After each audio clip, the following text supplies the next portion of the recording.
Bonjour, j'espère que vous allez bien. Aujourd'hui j'ai envie de vous parler d'un sujet qui me touche beaucoup. C'est le choix du mode de garde pour notre fille. Je vous en ai déjà parlé sur mon compte Instagram. Vous avez été plusieurs à pouvoir m'apporter une réponse sur ce que vous vivez, comment vous le ressentez, etc. Une amie du coup m'a proposé de réaliser cette vidéo et je me suis dit que ça pouvait être effectivement une très belle idée de partager comment moi je le vis à travers cette grossesse.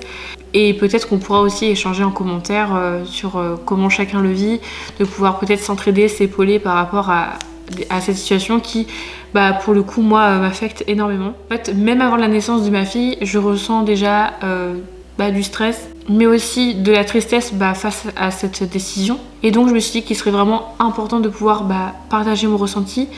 J'ai quand même une lueur d'espoir que ça puisse aussi permettre de se dire en fait qu'à travers mon témoignage, il y a peut-être ça pourra faire évoluer les choses au niveau de notre société par rapport au choix du mode de garde, par rapport au congé parental, au congé mater, etc. pour que les choses puissent évoluer. Mais voilà, je pense que je vois peut-être de manière un peu trop positive et on verra. Ce que je trouve très difficile en fait, c'est de déjà anticiper le choix du mode de garde avant même que ma fille soit née. Aussi réfléchir à qui on va faire confiance. Est-ce que ça va être une crèche, une micro-crèche? Est-ce que ça va être une assistante maternelle? Moi, travaillant en tant qu'auxiliaire petite enfance au sein des crèches, micro-crèches, je connais déjà tout l'univers parce que j'ai déjà 7 ans d'expérience, donc je sais un petit peu comment ça se passe dans les micro-crèches, dans les crèches, par rapport au fait que c'est compliqué aussi dans certaines situations, que un bébé ça demande énormément d'attention. Dans tous les cas, on a quand même besoin d'un mode de garde puisque je vous avoue que je vais devoir aussi reprendre le travail à un moment donné et le congé parental est très peu rémunéré, ce qui ne me permet pas aujourd'hui de pouvoir m'occuper à temps plein de ma fille, de la voir évoluer.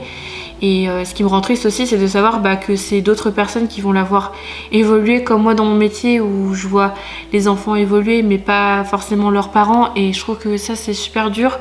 Le fait aussi de me dire que je vais m'occuper d'autres enfants mais qui n'est pas la mienne, c'est aussi très compliqué. Donc je sais pas si c'est des deuils que je dois faire, mais c'est vrai que ça me rend très triste le choix du mode de garde. C'est vrai qu'on a entrepris les démarches avec mon conjoint, on s'est tourné vers des micro-crèches, des crèches, mais elles sont remplies. Il n'y a pas de place autour de chez nous, c'est très compliqué de pouvoir avoir une place. Ou alors si, mais en fait il faut entamer les démarches dès qu'on sait qu'on est enceinte, quoi. Dès que le test de grossesse s'avère positif, hop, il faut déjà entamer les démarches. Mais moi, étant dans la petite enfance, je me suis pas dit faut que tu entames déjà les démarches, quoi. Et en fait, je crois qu'il y a une partie de moi qui avait pas forcément envie d'y penser parce que en fait, je voulais vivre pleinement cette grossesse, en fait, de me dire je profite de moi qui porte la vie, de penser à mon bébé, mais pas tout de suite à la personne qui va s'occuper de ma fille. Et c'est vrai que beaucoup de notre entourage, des collègues de travail qui m'ont dit t'as pas encore trouvé le mode de garde, mais tu devrais parce que ça va être compliqué, machin. Et en fait, je trouve que ça met une pression inutilement que je n'avais pas forcément nécessité. Je préfère ne pas entendre ça. Du coup, je me suis mise des œillères parce que je pense d'une part pour me protéger et de vouloir vivre cette grossesse, c'est super compliqué. J'avais pas non plus envie de me tourner vers le métier d'assistante maternelle, bien que j'aurais pu, par rapport au fait que je sois diplômée du CAP, ou dans tous les cas, ça aurait pu par rapport à la maison on avait la place et tout pour accueillir les enfants. Mais en fait, j'en ai pas envie. Il y aurait eu quelques années en arrière, je me serais dit pourquoi pas. Aujourd'hui, je sais pas si je me sentirais pas capable en fait de travailler seule auprès de jeunes enfants, sachant que moi au quotidien, dans la petite enfance, je trouve que travailler en équipe c'est très important, surtout quand parfois on se sent dépassé, fatigué, de pouvoir avoir du relais, pour moi c'est vraiment important. C'est pour ça que j'ai mis ce côté de projet d'assistante maternelle de côté, parce que honnêtement ça m'intéresse pas, et je sais que beaucoup de personnes envisageaient ce projet, que ça leur tient à cœur parce qu'ils peuvent s'occuper de leur enfant en même temps de s'occuper d'autres enfants, de parents qui auraient besoin d'un mode de garde.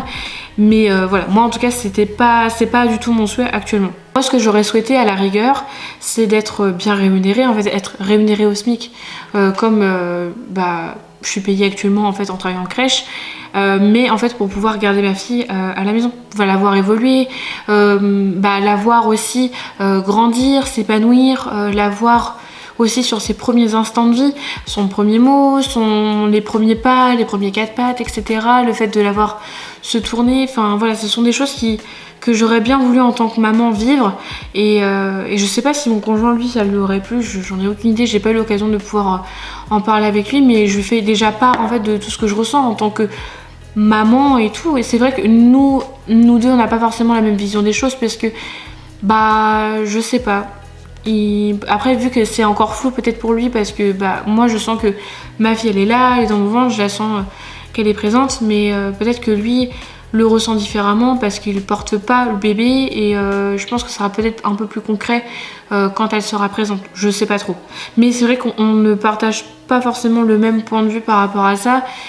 Et je trouve que c'est dommage parce qu'on devrait avoir l'opportunité de pouvoir choisir qu'est-ce qu'on souhaite pour pouvoir eh bien voir notre enfant évoluer parce que on choisit pas de faire des enfants pour que d'autres personnes s'occupent de notre enfant, mais malheureusement on est dans un contexte de vie où on n'a pas le choix. J'ai beaucoup d'admiration pour les pays nordiques ou comme le Canada qui offrent un congé parental bien rémunéré et qui permet vraiment de s'étendre pour pouvoir voir l'enfant évoluer. Et je trouve qu'on devrait avoir la chance de pouvoir choisir parce que ce que je veux dire c'est que avoir le choix en tant que parent, ah bah ça m'intéresse de rester à la maison, de m'occuper de mon enfant, ou alors pas du tout, moi ça m'intéresse pas, je préfère retourner au travail. Et je trouve que ça serait vraiment trop chouette et ça serait vraiment hyper rassurant et d'autant plus apaisant en tant que maman quoi, ou papa, tout dépend de comment ça peut être agencé, mais quelque chose de mieux rémunéré, au moins je sais pas la première année, parce qu'en fait je me dis c'est tellement violent de mettre son enfant à l'âge de 2 mois et demi, 3 mois dans un mode de garde. Moi j'en ai vu passer des tout petits bébés où j'ai pu faire l'adaptation avec les parents, j'ai vu des larmes couler sur le visage des parents, j'ai essayé de les rassurer, de leur dire que tout va bien, en fait j'essaie vraiment d'avoir cette posture en tant que professionnelle pour les rassurer, mais aujourd'hui vu que, maintenant que je suis de l'autre côté, c'est-à-dire que je deviens maman, je suis toujours professionnelle de la petite enfance, mais là en tant que maman, je me dis ouais ça va me faire mal, je pense que je vais craquer, je vais pleurer. Je lui expliquerai de toute façon à ma fille tout ce que je ressens parce que je trouve que c'est important aussi qu'elle comprenne pourquoi je vais ressentir les choses ainsi. Ça se trouve, peut-être pas, je sais pas. Pour moi c'est important de lui communiquer sur ça et que c'est super dur. J'essaie de me dire qu'au fur et à mesure des années, il y a peut-être des choses qui vont évoluer, qui vont vraiment... la France va pouvoir en fait s'acclimater à ces pays, justement les pays nordiques ou le Canada, qui font des choses, des prouesses au niveau de la parentalité et au niveau des enfants qui sont vraiment extraordinaires. Et j'aimerais tellement que la France puisse s'instruire de tout ça, mais malheureusement, je pense que ça, soit ça prendra des années, ou soit ça n'existera jamais. Je voulais aussi revenir sur le fait que effectivement on a fait la démarche de nous renseigner auprès des crèches et des micro-crèches, mais à la fois je me suis rendu compte que c'est très coûteux en fait les micro-crèches. Quand on nous a sorti le tarif, j'ai fait même avec vous savez les aides qu'on peut avoir comme la page ou je sais plus, le complément mode de garde. Ouais, ça reste quand même assez cher et c'est vrai que c'est super compliqué. À ce jour, on se base beaucoup sur les horaires de mon conjoint parce que actuellement, vu que je suis sans emploi, c'est très compliqué de se projeter en fait sur l'année prochaine pour le mode de garde de notre fille. C'est vrai qu'au final, on a fini par se dire que dans tous les cas, tout ce qui est micro-crèche et crèche, on abandonne parce que ça va pas correspondre du coup en fait à notre besoin, à l'aspect financier, mais à la fois aussi parce qu'il n'y a pas de place, ou alors s'il y a des places mais c'est pour 3 jours semaine, et nous ce qu'on aurait besoin en fait c'est 5 jours semaine, et donc on a eu l'occasion de pouvoir rencontrer différentes assistantes maternelles, j'en ai rencontré plusieurs avec mon conjoint, on essaie vraiment de chercher la personne qui correspondrait du coup à ce que nous on souhaite inculquer comme valeur auprès de notre fille, qui soit aussi pour l'allaitement, parce que j'ai rencontré des asthmates qui sont pas du tout pour l'allaitement, qui sont pas du tout à l'aise, parce qu'il y a pas du tout de connaissances qu'elles ont pu acquérir et tout. Des personnes aussi je voulais savoir aussi par rapport à la DME, c'est quelque chose que j'aimerais beaucoup essayer avec ma fille. Je sais pas si je le ferai ou pas, mais c'est une question déjà que j'ai posée. En fait, je me suis rendu compte qu'il fallait énormément que je me projette sur ces questions-là pour que je sois rassurée et de savoir qui c'est que j'ai en face de moi. Donc effectivement, la DME, ça fait peur à beaucoup d'assistantes maternelles. Donc du coup, il a fallu en fait faire un choix aussi par rapport à tout ça. Je fais aussi attention aux conditions de vie, à comment est un petit peu agencée la maison, comment elle est entretenue et tout. Parce qu'effectivement, chez certaines assistantes maternelles où on s'est rendu, ou alors que je me suis rendu compte que l'entretien de la maison n'était pas du tout favorable, ou ça m'inspirait pas du tout confiance, ou parfois il y a une perception encore de l'enfant où je trouve que malheureusement, il n'y a pas encore ce recul de la part de ces asthmates qui voient un petit peu l'enfant un peu comme qui fait des caprices ou des choses comme ça. Et en fait, pour moi, ça correspond pas du tout à ce que moi je vois les choses. Donc effectivement, pour moi, c'est rédhibitoire direct. Et je pense que tout le monde n'a pas forcément envie de pouvoir se former, essayer de comprendre comment en fait ça se passe émotionnellement pour l'enfant et tout. Et je trouve que c'est ce qui manque aujourd'hui, c'est ce que je disais à certaines assistantes maternelles. Ce qui manque, c'est déjà la reconnaissance des asthmates, ça c'est sûr, mais d'avoir un peu plus de formation aussi, parce qu'elles me disaient qu'elles avaient le droit à 2 formations par an, ce qui est peu, et souvent qu'il y a toujours une formation pour les gestes de premier secours, ce que je trouve vraiment génial. Mais ça aurait été chouette en fait qu'ils fassent cette formation indépendamment pour avoir quand même 2 autres formations qu'elles puissent initier par rapport à ce qu'elles souhaitent se projeter sur telle et telle thématique. Aujourd'hui c'est pas le cas, c'est compliqué. Moi ce qui m'embête aussi, et c'est pour ça que ça a été compliqué dans le choix de l'assistante maternelle, parce que effectivement elles ont une formation de tant d'heures, mais moi je trouve que c'est pas suffisant pour pouvoir accompagner le jeune enfant au quotidien. Et je trouve qu'un enfant c'est pas s'occuper d'un objet ou quoi que ce soit, ça reste un être humain, et il y a des besoins derrière tout ça qui doivent être assouvis. Et si on n'a pas forcément suffisamment de compétences ou de recul ou d'analyse de plein d'éléments concrets, on peut pas comprendre le jeune enfant. Et donc moi je pense que de mon point de vue, ça se trouve je vais me faire arracher dans les commentaires, bien que je souhaite toujours prôner la bienveillance. C'est pour ça que je fais toujours attention à la tournure de mes mots. En tout cas, je suis désolée si jamais ça vous impacte. Ce n'est pas du tout le but, mais vraiment, c'est important pour moi d'être honnête par rapport à ça. Je m'excuse par avance si jamais ces informations que je vous partage là semblent incomplètes de ma part ou peut-être erronées, je sais pas. Mais en tout cas, c'est par rapport à ce que certaines assistantes maternelles m'ont fait part. Et donc, je trouve qu'avoir le minimum, c'est-à-dire le CAP petite enfance, pour exercer en tant qu'assistante maternelle, je trouve que ça serait vraiment le minimum à avoir. Parce qu'effectivement, le CAP, c'est vraiment la base, comme moi j'ai, je vous cache pas. Mais c'est pas suffisant le CAP, c'est vrai. Mais c'est vraiment le socle, je trouve, minimum à avoir, parce qu'on voit quand même un large panel de choses pour comprendre le jeune enfant. Et bien sûr, on peut se tourner vers le métier d'auxiliaire de puère, de JE, donc éducateur de jeunes enfants, infirmière puère, etc. Donc voilà, parce que c'est vrai que beaucoup les assistantes maternelles, elles l'ont fait pour pouvoir garder leur enfant, donc elles ont en fait finalement que cette pratique en fait pour pouvoir dire concrètement je sais m'occuper d'enfants. Mais entre avoir ses enfants et s'occuper de d'autres enfants, je trouve que c'est différent. Donc c'est pour ça que je vous partage tout ça, parce que c'est pas évident. Donc c'est pour ça que je posais un peu des questions pointues, mais en fait pour moi c'est important d'avoir 100% confiance avec l'assistante maternelle qu'on souhaite choisir, pour qu'elle puisse s'occuper au mieux de notre fille, et que nous, en tant que parents, on puisse partir au travail en étant serein et dans de bonnes conditions. Donc je sais pas ce que vous en pensez par rapport à mon point de vue là. J'aimerais beaucoup avoir votre retour, et je le mentionne encore une nouvelle fois, je ne suis pas là pour dénigrer les assistantes maternelles, mais plutôt dans une approche, une éthique qui me semble beaucoup plus importante et favorable pour pouvoir avoir un bon épanouissement professionnel auprès des enfants. Donc c'est pour ça que je vous disais qu'avant même d'entamer les démarches, je pleurais beaucoup. Donc j'ai la chance de pouvoir communiquer tout ça avec mon conjoint, donc effectivement il comprend, il me rassure, tout ça. Mais je sais pas si je suis la seule maman à vivre actuellement ce genre de choses.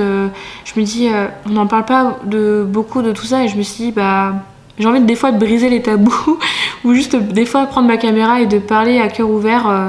Là pour l'instant je pleure pas, mais encore tout à l'heure je pleurais, j'envoyais un vocal à ma meilleure amie pour dire comment je vivais la chose et tout, donc c'est vrai que c'est pas évident. À ce jour, on a réussi à trouver une assistante maternelle qui nous convient, qui est sur les mêmes valeurs en fait qu'on souhaite initier auprès de notre fille. Et ce qui est chouette dans sa maison, c'est qu'elle a une dépendance à côté qui en fait me fait sembler un petit peu à une mini crèche. Et donc c'est vrai que c'est une asthmate qui a 3 ou 4 agréments mais qui souhaite avoir que 2 enfants sur la journée pour pouvoir bien s'en occuper. Donc c'est quelqu'un en qui j'ai confiance. Quand je vois la maison, elle est propre, elle s'intéresse beaucoup autour de la psychologie de l'enfant.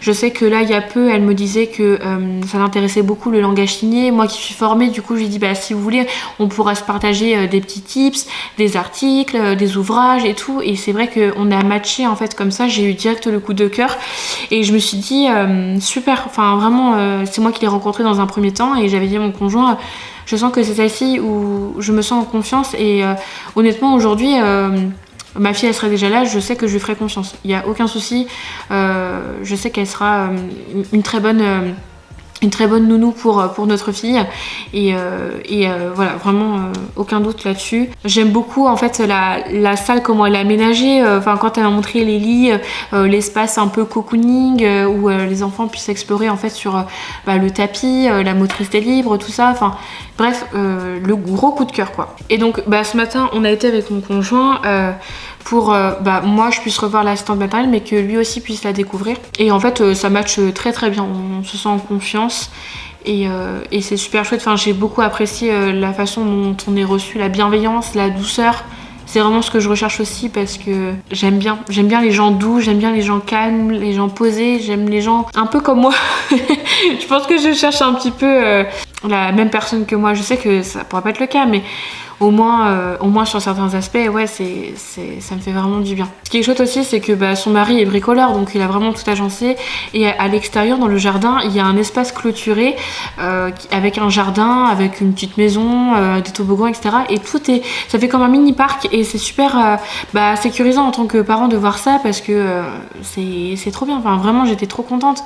Et c'est marrant parce que en fait, quand on déposera notre fille l'année prochaine, en fait la fille qui va venir qui sera en même temps en fait chez la nounou que elle, en fait sa maman elle est du même terme que moi. Donc c'est vraiment marrant, je sais pas si on se verra à la maternité parce que je crois qu'elle accouche aussi dans la même maternité que moi. Mais lui c'est fou le monde comment il est petit, donc ouais ça m'a fait sourire. À un moment donné, j'ai été tombée sur un article sur Instagram d'Héloïse Junier, je sais pas si vous la connaissez. Moi j'ai eu la chance de la rencontrer lors de plusieurs conférences autour des émotions de l'enfant ou du sommeil par exemple. Et elle est vraiment très gentille, c'est une psychologue du coup et qui se centre vraiment sur l'écriture d'ouvrages où elle se base sur les neurosciences ou effectivement des analyses qui ont, pas des analyses mais je sais plus comment on dit, des choses qui ont été mises en place pour comprendre le jeune enfant et du coup elle en a écrit des ouvrages ou bien parfois elle propose des conférences pour pouvoir expliquer aux jeunes parents. Elle est vraiment tournée sur la parentalité et aussi la petite enfance, même aussi les pros de la petite enfance. Enfin bref, c'est une femme formidable et j'étais d'accord avec elle sur un article qu'elle avait pu rédiger en disant que les enfants de moins de 1 an n'ont rien à faire en fait dans un mode de garde puisque en fait dans cette première année ils ont juste besoin de leur papa et de leur maman en fait ou de leur deux mamans ou de leur deux papas. Enfin désolée je suis principalement dans une démarche de parler de couples hétérosexuels mais bien sûr que j'inclus tous les couples, enfin voilà je n'épargne personne mais c'est vrai que ça m'a tout de suite fait sens et je me suis dit mais oui en fait elle a totalement raison par rapport à ça parce que même nous en crèche effectivement on essaye au mieux de répondre aux besoins des tout petits, on essaie de faire le portage, on essaie de répondre aux besoins au mieux possible mais honnêtement c'est très compliqué aujourd'hui avec les conditions de travail qu'on peut avoir. Je sens beaucoup de professionnels dépassés parfois qui ne se retrouvent pas avec les pratiques d'aujourd'hui parce qu'effectivement il y a des choses qui ont évolué, certaines professionnels sont sur d'autres pratiques comme à l'ancienne. Je trouve que ça reste quand même un métier où on attend quand même des professionnels d'avoir un certain recul et de pouvoir s'informer au mieux par rapport à toutes ces évolutions liées autour du jeune enfant. Et on peut pas rester sur un principe de la punition, du chantage, de fait de crier fort sur un enfant, de parler ou de dénigrer sa famille au-dessus de sa tête. En fait, c'est des choses où peut-être que vous allez me dire mais c'est normal Océane, pourquoi tu nous dis tout ça?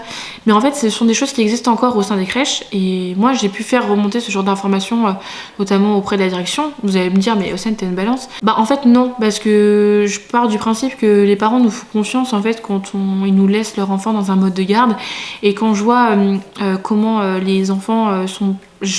franchement j'inclus pas tout le monde, heureusement que toutes les professionnels ne sont pas comme ça, mais il y en a certaines vraiment qui posent problème parce que elles sont pas du tout bienveillantes auprès des enfants.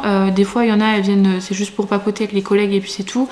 Enfin voilà, ça devient compliqué et j'aimerais beaucoup que, en fait, il y a vraiment une compréhension par rapport aux directeurs ou directrices d'établissement à se poser la question, qui c'est qui est encore apte à pouvoir travailler auprès des enfants et qui c'est qui n'est plus apte. Parce que franchement, il y a des choses que moi je vois, je me pose question. Je me dis, mais ça n'interroge personne, ça ne pose de questions à personne. Enfin, moi, il y a des choses, pour moi, c'est de la maltraitance, mais c'est super compliqué. En fait, j'ai l'impression que les gens ne se rendent pas compte de ça. C'est dur, ou alors les gens ils veulent pas se mouiller parce qu'ils ont peur des répercussions. Et ça, franchement, je peux l'entendre. Même moi, des fois, j'ai pas osé dire, mais là, ce que tu fais là, je suis désolée, mais je suis pas d'accord avec ça. Voilà. Ou alors, quand tu essaies de faire comprendre à la personne, ou de lui expliquer gentiment, cette personne elle va se sentir agressée. Et du coup c'est super compliqué de dialoguer avec ce genre de personnes, donc voilà. En tout cas, heureusement que toutes les pros ne sont pas comme ça, Dieu merci. Et il y en a qui sont passionnées, qui sont bienveillantes, douces et vraiment dans la compréhension du jeune enfant. Après je dis pas, c'est normal parfois de se sentir dépassé en tant que professionnel de la petite enfance, parfois d'en avoir marre, qu'on est fatigué, tout dépend du contexte professionnel et personnel qu'on peut avoir, ça c'est totalement justifié. Mais c'est savoir aussi sa limite en tant que professionnel. Ok, j'en peux plus, je peux passer mon relais avec une autre collègue ou soit en parler à la hiérarchie quand c'est possible et que la compréhension elle est promise aussi, parce que je sais que parfois c'est pas toujours évident, mais quand on sent que cette fatigue elle est constante, il faut pas hésiter à en parler, même avec quelqu'un d'extérieur. Moi j'avoue que ça fait longtemps que je suis suivie par une psychologue et ça me fait énormément de bien. Je sais qu'une fois par mois je la rencontre, je pose vraiment ce que je ressens et ça me fait énormément de bien. Et je pense qu'il faut aussi se dire que voir quelqu'un à l'extérieur ne fait absolument pas de nous quelqu'un d'horrible ou pas bien dans sa tête. Absolument pas. Moi je trouve que c'est nécessaire justement au contraire de pouvoir poser des mots sur ce qu'on vit et des fois ça fait vraiment du bien. Et pourquoi je vous partage tout cela? Parce que j'ai vraiment de l'appréhension que ma fille vive ça. Parce que effectivement j'en ai vu des collègues dire derrière pia sur la famille, sur l'enfant, le dénigrer, le juger, machin, et puis devant les parents oh là là mais qu'est-ce qu'il adorait votre enfant, nana. Et donc en fait c'est pour ça que je me méfie des vices de certaines personnes, parce qu'il y en a elles savent très bien faire. Désolée je mets ça au féminin mais la plupart du temps c'est ça et c'est un peu compliqué et voilà, j'inclus pas tout le monde mais je trouve que c'est important aussi d'en parler. Et justement quand je faisais part un petit peu de mon ressenti par rapport à tout ça, ce qui me posait souci, parce que moi j'ai une facilité en fait à pouvoir dire comment je vois les choses, ce qui me convient un peu moins pour pouvoir trouver en fait un ajustement. Les personnes me disaient mais en fait t'es dans ton monde de bisounours, ou alors je suis trop bienveillante. Et moi je pense que y a pas trop de bienveillance et je pars aussi du principe que c'est une qualité qui est vraiment requise auprès du jeune enfant, et si on l'a pas, je trouve que c'est un peu plus compliqué. Donc voilà. Mais après j'ai aussi appris à faire un pas de côté en me disant que moi j'ai eu cette chance de pouvoir aussi comprendre ma pratique, l'ajuster, me former, me renseigner, lire des ouvrages et de prendre suffisamment ce recul pour me dire bon, ce que je fais là c'est chouette auprès des enfants, ça peut apporter telle et telle chose, et à la fois d'autres choses sur laquelle je performe moins, mais je me dis c'est pas grave parce que dans une équipe on est complémentaires. Mais j'essaie toujours de me remettre en question afin de pouvoir pas être la professionnelle parfaite, mais de pouvoir être une professionnelle de la petite enfance équilibrée et juste en fait auprès des familles et des enfants. Parce que effectivement une professionnelle de la petite enfance qui va bien, c'est les enfants qui vont bien, c'est les parents aussi qui se sentent bien. Enfin moi je trouve qu'on parle de triade aussi à travers ça. Donc voilà, mais j'ai toujours espoir que les gens soient comme moi à prendre du recul et tout, mais en fait tout le monde ne voit pas les choses comme moi, et je crois que c'est ça qui est un peu plus frustrant, donc j'essaie vraiment de travailler sur ça en me disant voilà. Mais par contre je ne tolérerai jamais la violence faite auprès des enfants, qu'elle soit physique ou morale, ça je ne peux pas tolérer. Et je reviens aussi sur ce même point et après je m'arrêterai là.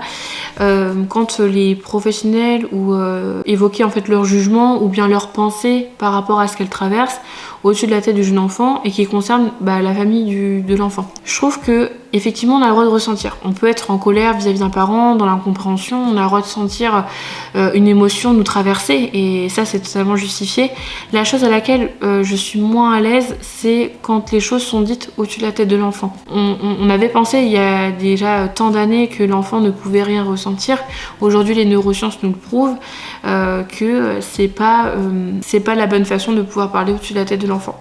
Donc je pense vraiment qu'il y a des choses qu'il faudrait revoir auprès des pros de la petite enfance, de faire une réévaluation pour savoir ce qui est apte pour maintenir le contact auprès du jeune enfant et des choses à revoir ou peut-être proposer des formations pour que les professionnels puissent avoir les bons outils. C'est pour ça que ça serait chouette d'avoir des réévaluations sur chaque professionnel, à savoir ça ok, c'est super auprès du jeune enfant, et ce qui est un peu moins, dans ces cas-là, retravailler, proposer des formations pour en fait que les professionnels soient formés au mieux possible pour pouvoir accompagner le jeune enfant. Je sais que je demande peut-être la lune, s'occuper des enfants, ça demande énormément de compétences. C'est pas juste que changer les couches ou rester assis toute la journée en jouant avec eux, c'est bien plus que ça, c'est un métier qui manque de reconnaissance malheureusement, mais en fait sans nos métiers, ça serait compliqué. Et vraiment j'apporte moi toute ma reconnaissance aux auxiliaires de petite enfance, aux auxiliaires de puère, aux EJE, aux assistantes maternelles, parce qu'on fait quand même un métier formidable qui aide de nombreux parents. Super chouette, malheureusement c'est mal rémunéré, c'est tout ça, mais ça reste quand même un métier passion. Et je pense que sans la passion qui nous anime, c'est très difficile de travailler auprès du jeune enfant. On peut pas partir dans cette branche en se disant moi j'y vais parce que voilà, j'aime bien les enfants et puis voilà c'est tout quoi. Non, je pense qu'il faut un minimum se former et comprendre aussi ce que ça implique. Bon, je pense avoir fait un petit peu le tour de vous avoir partagé un petit peu tout ce que je ressens. J'ai pas pleuré, c'est vrai que j'ai réussi à me sentir bien par rapport aux mots que j'ai pu évoquer. Je m'excuse par avance si j'ai pu effleurer certaines personnes. C'est pas le but recherché, c'est juste un partage de comment moi je vis les choses, comment j'aimerais que les choses évoluent.